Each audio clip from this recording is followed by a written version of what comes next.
to an English proverb, you can make an omelette without breaking few eggs.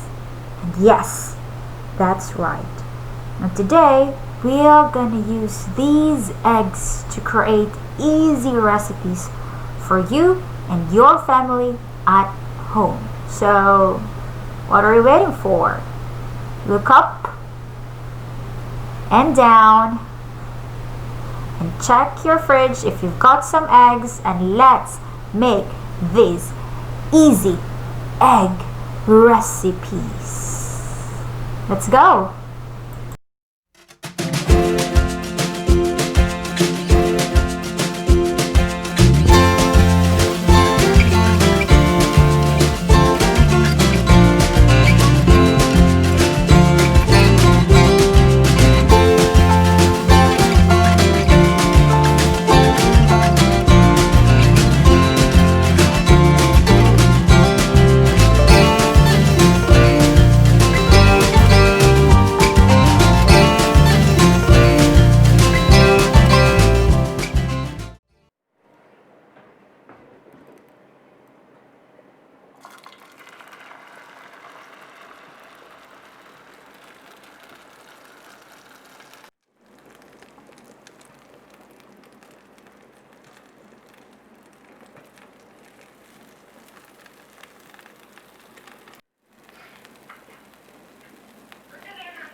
for finishing the video, and if you want more videos from this channel, please do subscribe and hit that bell and everything, dang dang dang dang.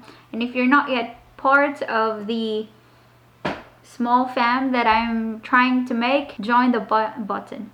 Yes, and videos, but other interesting videos over there. Thank you so much, and see you to our next video.